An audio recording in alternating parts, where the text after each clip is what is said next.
In this edition of the Writer's Gym podcast, we'll be talking about relationships in your fiction.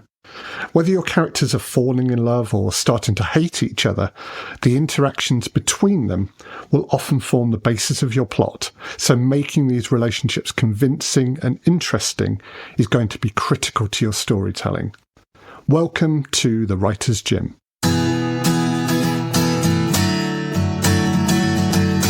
The Writer's Gym podcast. Build creative confidence and grow your writing life. With Rachel Knightley and Emily Incan.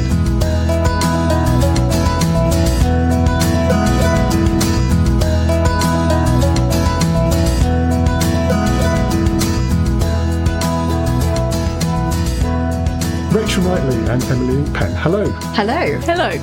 Now, I'd argue that relationships of all kinds and all flavours are the bedrock of your stories and plots. Could you each say a little bit about the importance of relationships, please?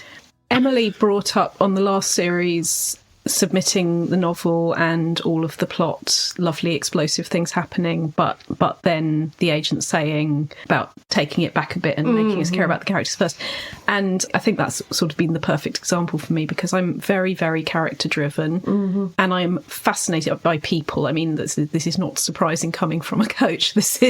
I am interested in why people do the things that they do and what we want and what we fear and all of that. And I'm fascinated by that.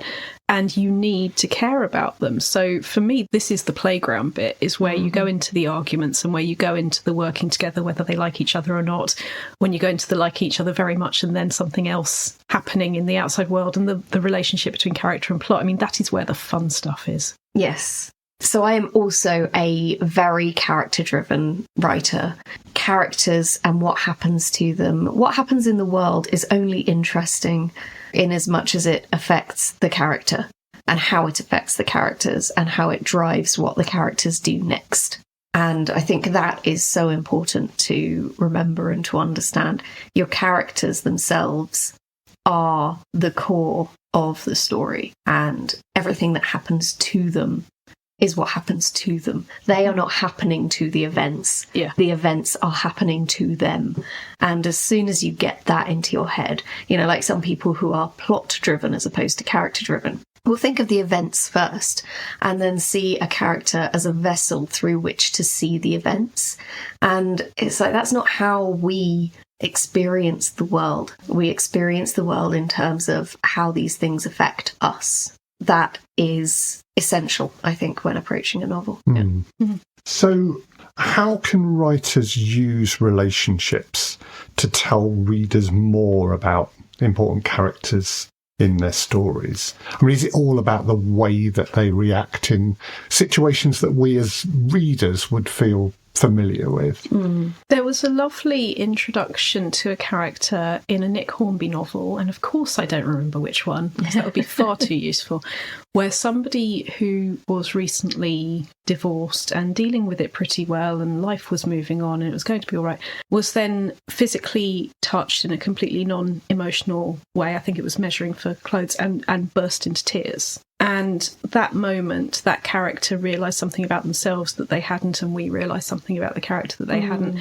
And it is about exploring and showing who we are. This is why show don't tell is the ruler, because we can all say, now, you know me, and then insert idealised or hopeful view of ourselves. But that behaviour conveys a truth, as in how does this person operate in the world. So there's doing that. But I think probably the way that I find most fun is what does the character get wrong? What is the character wrong about? What do they not know about themselves? What do they misunderstand about other people? I feel like that's where the fun is.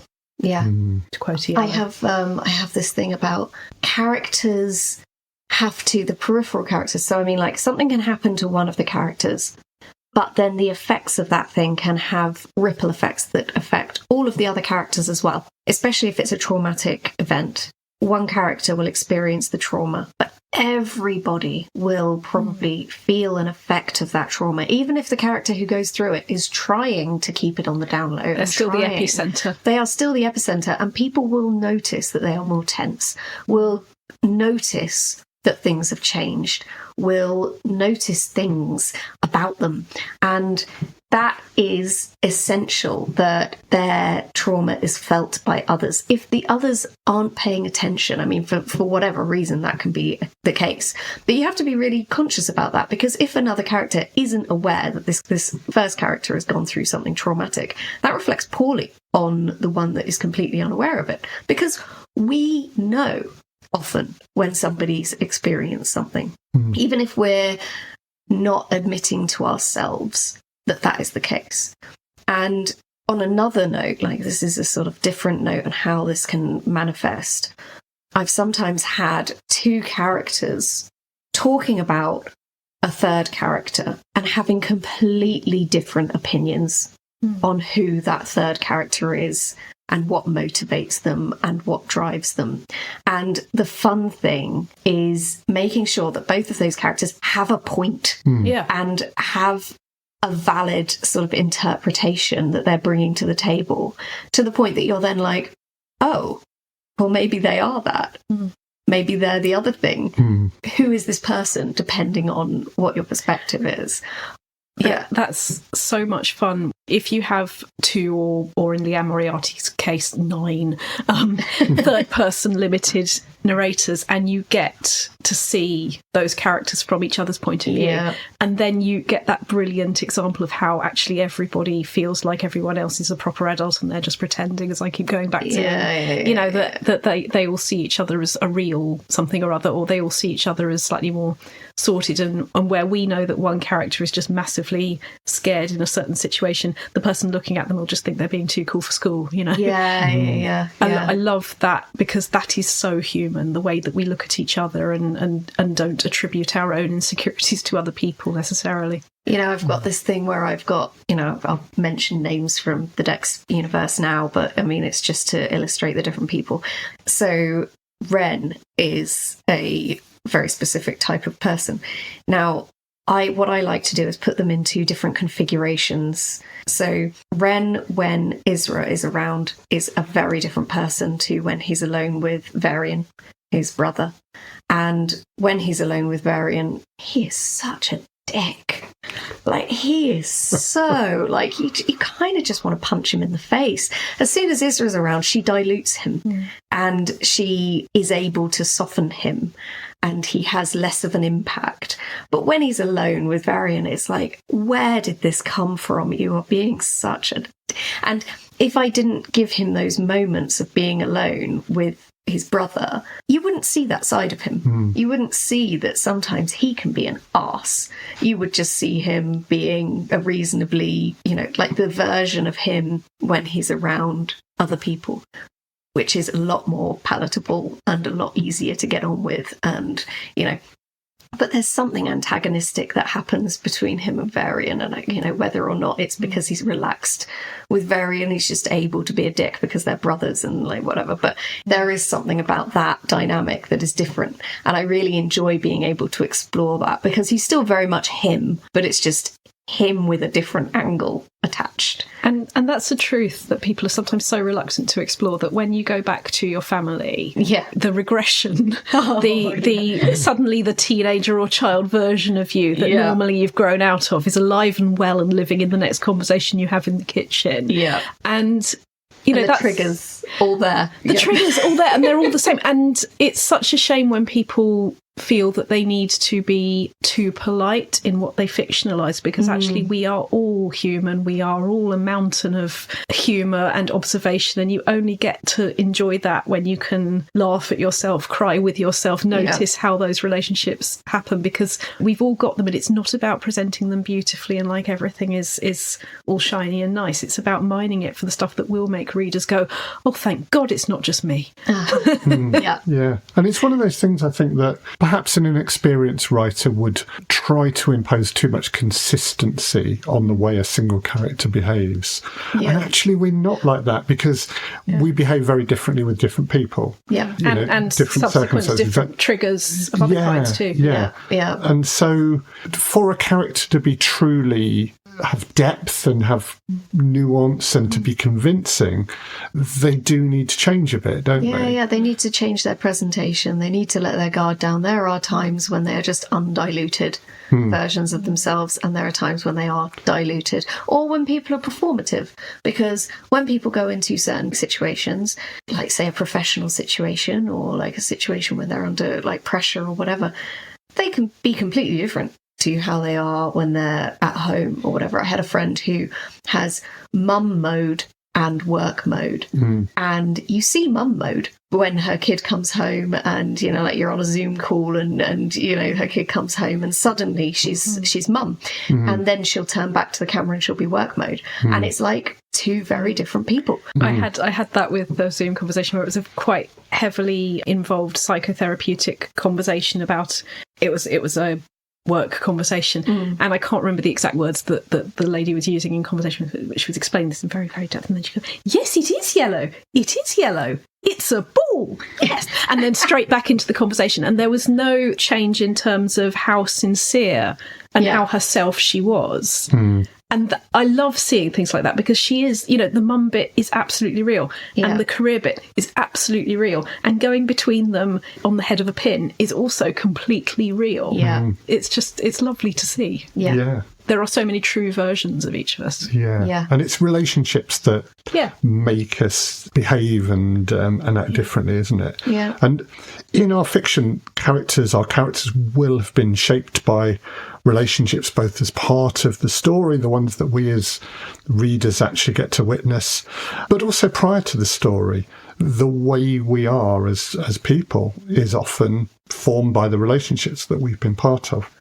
So how much of those, what we might call off-camera relationships, do you as a writer need to know about and share with your readers to explain why characters are the way they are? You're not going to know that until you go in and you write them and you get curious. And I've had a character that I thought that I knew, and then I put them in a new situation that I hadn't previously thought of, and the rest of them becomes clearer to me as a result. It's a lovely freshening up exercise as well. I think that when you've known a character for a long time and maybe you are feeling a bit staid with it, putting them in a situation that maybe doesn't occur in the world of the story at all, but actually does something for you, you do get that extra texture to it, don't you? Yeah, absolutely. One of my things that I say about character development, if you are in the process of developing a character and you don't know them very well yet, and that is a sort of a thing when you're in the early stages of writing, you've got this new character, you don't necessarily know them very well.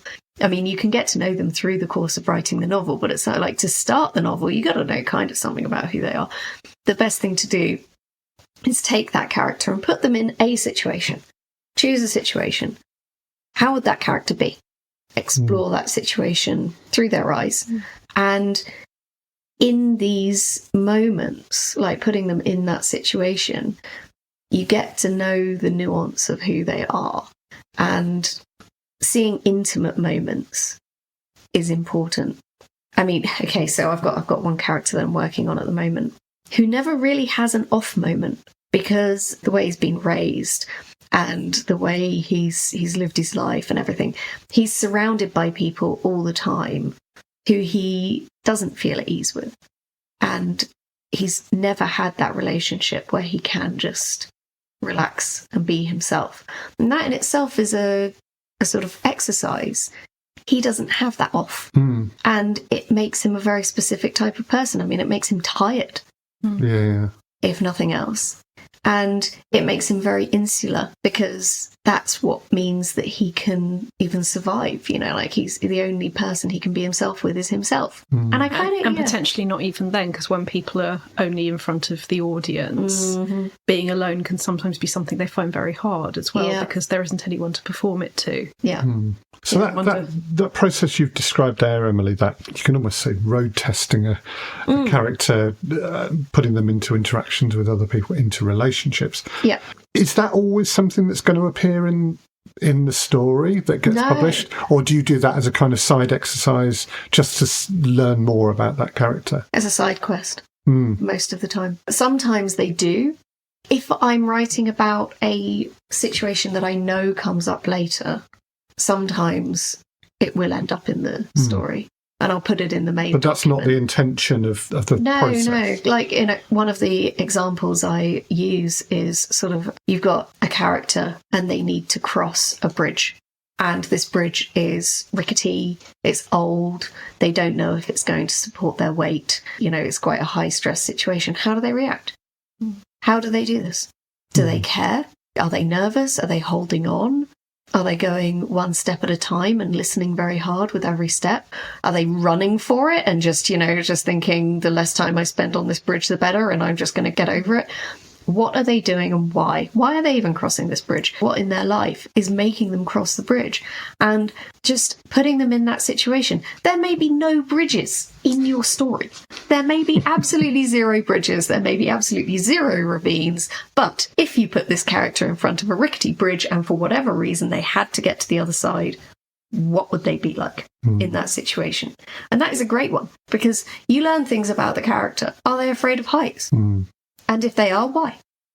And that can go into the story as they might never come across heights, but the why they're afraid of heights might, and how that has impacted them and how that might have ripple effects on how they are in other situations. So it's the why as well. It's the who they are in that situation and why, and often the whys will come in. So you're both script writers as well as novelists and short story writers. Rachel, I want to come to you first on this one. Do relationships tend to manifest themselves differently in dialogue or in scripts than they do in pages of prose, do you think? Yeah, I want to name and acknowledge that as you ask that, all of my imposter syndrome has just had a party, because the most unhelpful feedback I ever got, and I talked about this in series 1, was I thought I was going for a conversation about in a script. I know there are ideas in here. I get that I'm being too cowardly about bringing them out. Please, will you help me? And what I got was this isn't ready for 27 reasons. I knew it wasn't ready. It never even crossed my mind that it was ready. And it was different conversations, and it was something that I learned a lot about communication involving feedback. But I'm sitting here hearing you call me a scriptwriter, and all I can hear is that person yelling at me in my head. Not that he yelled, but, The effect was the effect is ricocheting several years down the line.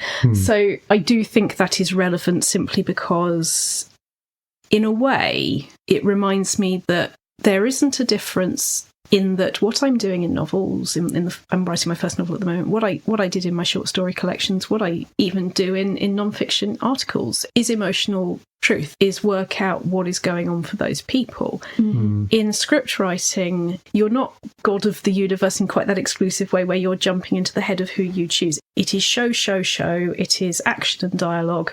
Everyone who's ever gone to my dialogue workshops or read my stuff has gone, oh, you must really love script writing. And for whatever reason, it hasn't come as naturally to me as novel writing. Maybe that's a control freak thing. I don't know. I get to do all of it. But yes, you are still showing the conflicts, the tensions. You're showing what happens in the world. So all I will say with confidence is I think script writing is brilliant training for prose writers and poets, because what you're saying is, how is the world? It's happening there. And you're not, unless you're Brian Friel, giving a whole page of stage... Brilliant, I love Brian Friel, but giving a whole page of stage directions before anything happens. You do have to let go a bit. But at the same time, if that's how you think, it's just an immediate version of exactly the same thing. Emily, I mean, you've written a lot of scripts. I have, yeah. You've had characters and relationships develop over multiple episodes in series. Yeah. But you've also written novels as well. Yeah, see, I'm a similar position to Rachel, weirdly. So because the novels came first, and I have had trouble describing myself as a scriptwriter because I always saw myself as a novelist first. Now I've written 2 seasons of an audio drama. I've worked with people on other scripts. I'm starting to see myself as a scriptwriter as well. Now, when it comes to how characters develop, actually, weirdly, for me, it translates very simply, because key moments of character development happen in conversations. for me in the books as well. It's all through key conversations that pivot moments for those characters, and then, you know, the relationships between characters. And of course, a lot of drama is dialogue. And so it does allow me to do, you know, it's basically quite a simple translation for me. And where you've got in novels the sort of in the head through their eyes thing, it's amazing what actors can do with tone of voice. Yeah. And for me, giving just a simple stage direction for the actor, a simple emotional cue for the actor in the script, they get across in that line what 3 sentences of context will give, or a sentence of context will give, just through their tone of voice. So I think that for me, it's pretty straightforward. It always has felt pretty straightforward. And yeah, I mean, going back into then writing prose, I sort of settle into it because I've written 500,000 words of this trilogy, and, you know, like I'm kind of with them, you know, that's where I came from first. But it surprised me when I went into script writing, and I script write for audio, not for visual. And that in itself is a bit of a challenge, because you do have to adapt the dialogue thinking the audience can't see this. But then you've got to ask yourself, well, does it matter that the audience can't see this? Because what you have is you have footsteps, you have an echo in a room that you wouldn't have if you were in a different type of room. You have sound effects. If you're in a lab or if you're in a hospital, there's the boop, boop, boop in the background of like monitors and things. You can build up that picture through sound design. Chris. Yeah, you can do that. The royal we. Yes, and you know, I can give some basic sort of ideas of where we are, and you take that and you make magic, and that is all the description you need in audio for me. Yeah. And it's been the same for stage, because I had something on as part of a festival in a theatre earlier this year, and I did really enjoy that stepping back. I love seeing what the writing has in it and allowing the director to do the rest, and there's something just so rewarding about that. And now I'm doing audio drama, and, you know, I am seeing that the psychology is absolutely the same, that when you're coming to it from a perspective of relationships, that's what you're doing. We are all negotiating the world, and we need to make mistakes as we go. And we need to, if we are the hero of the story, not go, right, I'm not playing, the end. We evolve, we work out what about ourselves and what about the world didn't fit, and we decide what we're going to do about that, and we move on. And that is through relationships. Conflict is manifested in how people react to other people. So I want to think about fiction where relationships are the key driving forces in the plot of that piece of fiction. And now I think you could very well argue that applies to all, if not most, fiction. But I'm thinking of things like romance, where a relationship between two individuals, and possibly a few side individuals along the way, because you've got to have a down before you can have an up. You've got to have a character up. So I suppose the very convoluted question is, depending on your preferences, can and how would you maintain the interest in that relationship through an entire book or story or drama or whatever? So Imposter syndrome wants to run into that sentence by beginning I cheated in my short story cycle, which I clearly didn't. In Twisted Branches, the first of the short stories in that is a letter from the matriarch of the family, who we very quickly realise isn't just doing a random little recipe for her sons. It's a suicide note. You get that within a couple of pages, but it begins as a recipe, and it's her talking to her family, and it's little observations about the house, and it's getting in there. But then we don't spend time in her head for a while. We meet her at different ages. We don't work out who's who at first. It's deliberately, it is a jigsaw. It's working out as we go where in the 5 generations we are through these short stories. But what I was doing in that is wanting to see the relationships from the different angles, that as an individual, of course, we think what we're doing is kind of neutral. You know, we are moving neutrally through these crazy other people in the world, but actually, you know, we're all bouncing off each other. We're all seeing our own history superimposed over everybody we talk to. And starting in her private world where she's not got any kind of reason to lie anymore, it's more that she's still saying, and here's another thing I was right about right up until the end, but you get to see who she cared about. You get clues about her, and then you take that with you as you learn the worst about her from other people's angles. And I found that really fascinating to do, that it is a jigsaw of how there's a self that only we ever know about ourselves, and then there's one for every single person that we're close to, and then one that only the world sees, and the ones that everybody except ourselves sees. And that, I love the fact that it is a jigsaw. For me, I think that actually seeing the worst of a person. So, okay, one of my favourite things to do when I'm writing characters is to have them have a blazing row at some point. I do love an argument. They are so much fun to write. And I feel like there are pivotal moments in a story. You know, a narrative can turn on a pin after a blazing row. A character can change after a row, after an argument, a solid argument. And a relationship can click after an argument in a way that it wasn't before. Or fracture completely. And this is the thing. If you're doing character-driven narrative, an argument can change everything. Like it can in our lives. Like if you're having too many arguments, things can change. If you have just one enormous argument, things can change.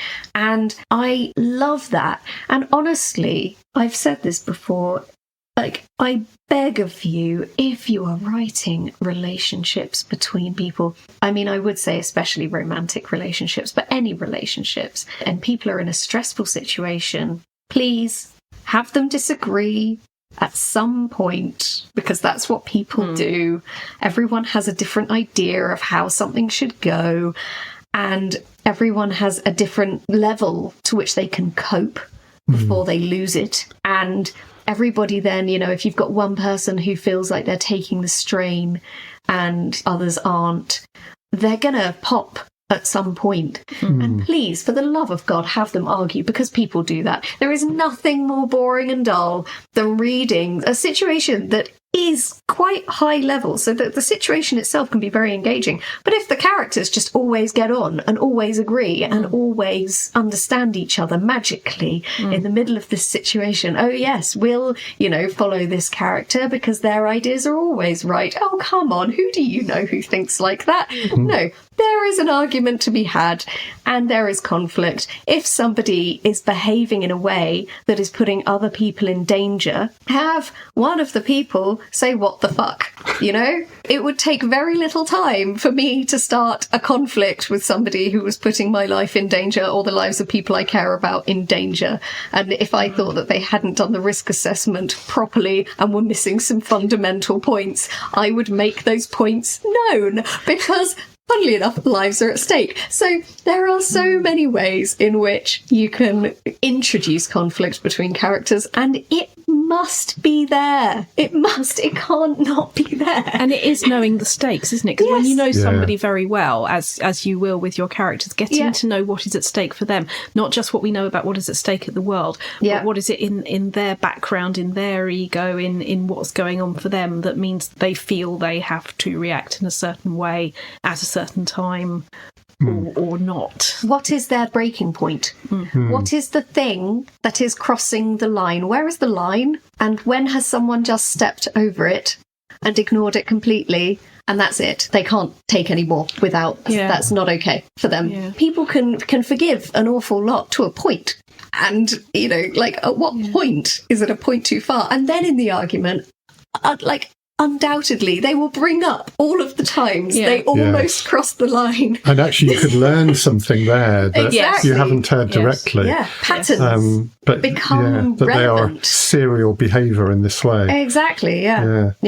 I have to say, I'd never imagined you being So health and safety and risk assessment based in your writing or in your character development. Based in my writing, character development and wider life. So I think we've learned something in the character arc of the character we call Emily Inkpen in absolutely. In this conversation. Risk assessments are very important. You know, like you walk around and you've got things you can trip on. I mean, it's like health and safety gone mad. Yeah, part of my you know, like my spouse will just leave shoes in the middle of the room, and I walk into the room and I think, why didn't you leave these by the side of the room? For goodness sake. And this happens. We are actually recording at Emily's house, and so we can ask Emily's spouse directly whether this is true and whether they do indeed. No. It's just because they just do not, you know, like they don't think about it. And they'll just step out of their shoes and walk off. And I call them Emily traps. They've set an Emily trap, and I will then trip over the shoes, and they will say, well, you should have been looking where you're going. And that is grossly unfair, in my opinion. They've set an Emily trap. Emily fell over them. So, yeah, that's the thing. My life is a risk assessment, I think.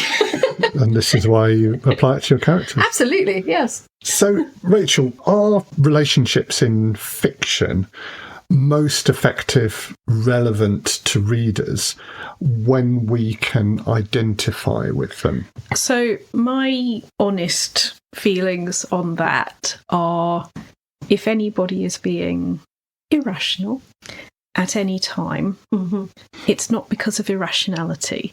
It's because of emotional depth and history. So even if we don't identify with the specifics that the character is experiencing, don't tell me you don't identify with that. What the person standing next to them would call an overreaction, of what the history is of that. And I think it is therapeutic for most of us to go to fiction to realise that actually that's going on everywhere. It's another reason that I will happily claim that writers make better friends than not writers, because we know everyone is as real as we are. Everybody's got as much of a backstory. Everybody has come to the things that they mess up through possibly good intentions. Understand the story, understand the person. And if you are somebody who is interested in stories, which as writers we're probably gonna be, then everything is relevant at some level. Yes, you then edit what goes in, but everything is interesting, everything is relevant. And I like knowing that. And Emily, you some fairly high level and quite extreme stuff goes on in your world. I think it's fair to say yes. I was going to say, to put it mildly. Yeah. But do you anchor those events, those arguments, those relationships in things that you've observed in the real world? I mean, all relationships are real, and I would say that just like building characters, you take experiences, all life experiences, you blend them up, you spit something original out. Eventually, like, there's always something identifiable in there. For instance, I've mentioned that Ren can be an utter arse most of the time. This is because he's incredibly intelligent and arrogant about it. And so a lot of the time, the conflict that comes up with him is, I told you so. And this can be applied to global scale situations as well as personal situations. He will walk into a room with I told you this was going to happen, and now people are dead, and the political situation has changed, and it's all your own fault because I presented this problem to you 2 weeks ago and you ignored me. And you can take that right back to, I told you that hummus and chocolate sauce wouldn't make a good sandwich filling. Exactly. Yes, you can do. Stakes are slightly higher in your. This is the thing. It's like different people at different echelons. They have the same motivations. They have the same reactions to things. They're just extrapolating it to the extreme. Yeah. But the reactions are still quite small and still quite personal. And I always say that the Dex Legacy, for instance, is a family at the end of the day. A lot of what happens in the Dex Legacy happens in a library while drinking tea. And it's all very small, but the stakes are global. But the reactions between the people who are technically in charge of what happens globally are happening in this library while drinking tea and having conversations between a very small cast of characters. And I think that sort of gets to the essence of it. Like, yes, there's results can be big, but the conversations are still small. Well, hold the thought about families, because I'm going to come to you in a moment, Rachel, because the famous cliche, you can choose your friends, you can't choose your families. In literature, family relationships have been very important to a lot of books and novelists, and I'm a big fan of the work of Jonathan Franzen, and no one writes a dysfunctional family like Jonathan Franzen. And you've had families Gerard Woodward and Emily Inkpen, actually, but just throwing in some excellent dysfunctional families. All of Gerard Woodward's stuff absolutely brilliantly gets. Yeah. What was the question? Well, I suppose the question is, first of all, what is it about family relationships that make them so effective and such a common source of inspiration in books? Maybe it's that we feel they are inescapable, that there are certain things about us. So, for example, in my very late 20s, I moved home for a while to save for a mortgage. And my mother and I had a really good conversation about how we were both adults, we were going to be sharing the space and communicating. On day one, she wanted me to roll up the packet that my muesli was in, put a rubber band around it, and then put it sideways in the cupboard in order to store it. Now, I have dyspraxia. Seems entirely reasonable to me. Entirely reasonable, absolutely. And I have dyspraxia, so doing organisationally things every day, it just takes a little more software than not in terms of the coordination of all of those things. And I was going to use that every morning. The first thing I said was, for something that I'm going to use every morning, that doesn't feel... And then she told me why it was a very good idea. And then I said, okay, this is day one of me living here. And I made it into a joke, and she laughed and realised that was a thing, and that I wasn't going to have to do what I suggested, which was keep my muesli in my bedroom and just walk into the kitchen with it every day. I was 28, I think. Anyway, it didn't happen because we both laughed about it, saw what was going on. She would have her own version of this. Now, Twisted Branches, the short story cycle I had published last year, Black Shark Books, that is dedicated to her for always letting me find the power of my own stories. And that in itself tells you about family relationships, your inspiration, the things that annoy you, the things that you feel absolutely understood about, and the things that you feel absolutely not understood about. They all come from a few individual stories that you lived early on. And I think we're always both running away from while desperately trying to preserve who we are. So I think it's always going to be essential, and whatever you don't have will also fascinate you. So I grew up as an only child. I have a half-sister in America, but in practical terms, I'm an only child. So siblings were fascinating, and because it was me and my mum most of the time, we lived with my grandparents when I was very little, but mainly just us. So the idea of fathers and brothers do figure a lot in my fiction, because I'm going, I wonder what that's like. And the thing that I do notice, not just about writers, about everybody, is it can be so easy to idealise, I'm an only child and I didn't have siblings, so I'm like this, and I had siblings and I'm not an only child, so I'm like that. But knowing the people I know, all of those characteristics, I've seen both sides of that. So it's never as simple as that. And then you've got some people who had to make their career decisions completely on their own because they didn't have parental support, and other people who go, well, my parents weren't there, so I didn't do this and that for a career, and other people say, well, my parents weren't there and that's why I did this and that for a career. You know, we make the sense retrospectively, but I think we are always going to be fascinated by the stories that created us, and maybe defending them a little bit, maybe or inquisitioning, which isn't a word. I have a specific example of this. So Arcane at League of Legends, absolute masterpiece in storytelling and character development. I absolutely adore it. But one of the things that I really identified with in that story was the second child syndrome. So the younger sibling. So all of this is pretty much found family, but you've got Vi and you've got Jinx / Powder, as she was when she was a kid. And Vi is the older sibling, and she's very physically capable. She's very, she's a natural leader. She's absolutely trusted among people. She takes the lead because she feels this responsibility towards her little sister. But as a result, she sort of isolates the little sister. And she does everything for the little sister, but she doesn't necessarily give the little sister, who is Powder, the space to just be herself and find her own way and to find her own value. So this little sister grows up thinking that she needs to be like Vi in order to, sort of recognised and things. She's never going to be like that. She's never going to be that. And there's another relationship in this between Vanda and Silco. Silco is this sort of younger brother to Vanda. They're described as brothers at some point in the story. And Silco is the smaller one, not got the physical sort of presence of Vanda. Everyone loves Vanda because he's just this, sort of very physically dominant leader, but also, takes on this responsibility role. And you see this in older siblings. They take on a responsibility role, even though no one asks them to, because they're just older. And as a younger sibling, I saw this and I recognised myself in Powder and who she becomes as Jinx. I recognised myself in Silco. Now, Silco and Jinx are the baddies. They are the villains of the story.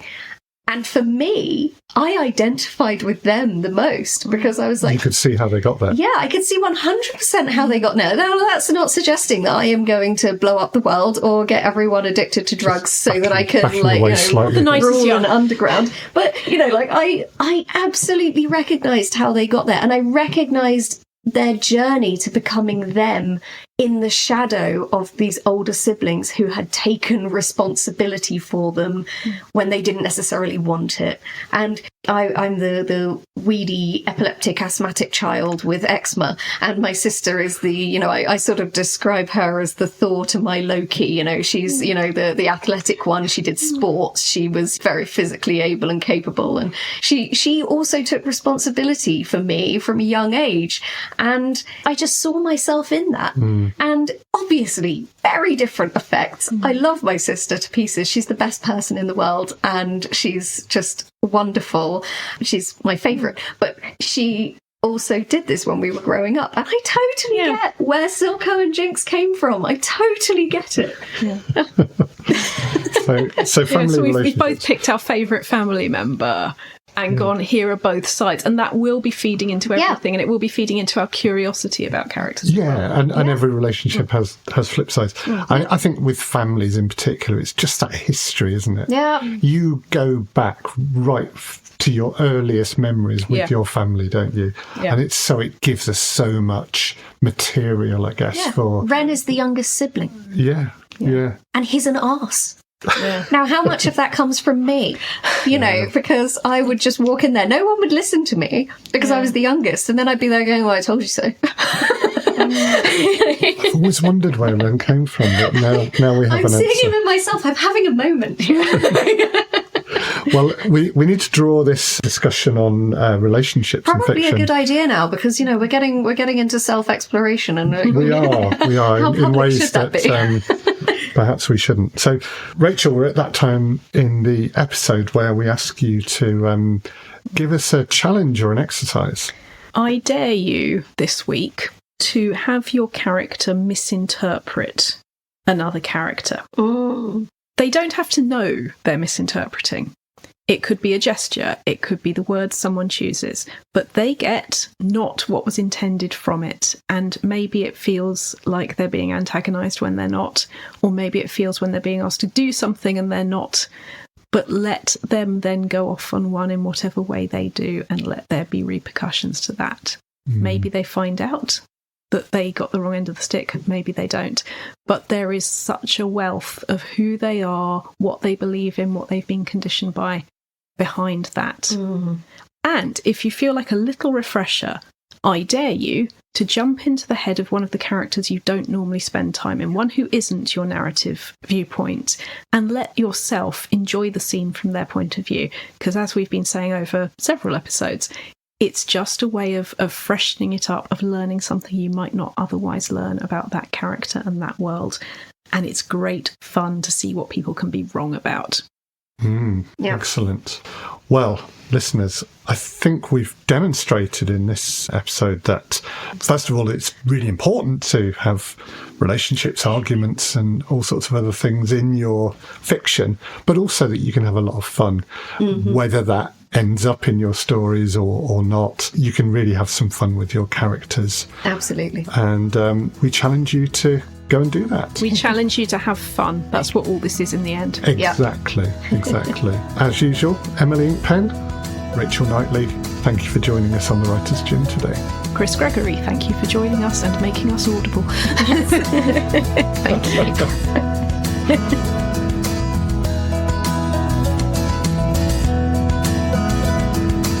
Thank you for listening to the Writers' Gym podcast with Rachel Knightley, Emily Inkpen, and me, Chris Gregory. If you'd like to learn more about Rachel and the Writers' Gym, please go to rachelknightley.com. To find out more about Emily, please go to emilyinkpen.com. And for Chris, go to alternativestories.com. We'll print all these links and more in the show notes for this podcast. The Writers' Gym podcast is an Alternative Stories 2024 production for the Writers' Gym. Production, sound design and editing were by me, Chris Gregory.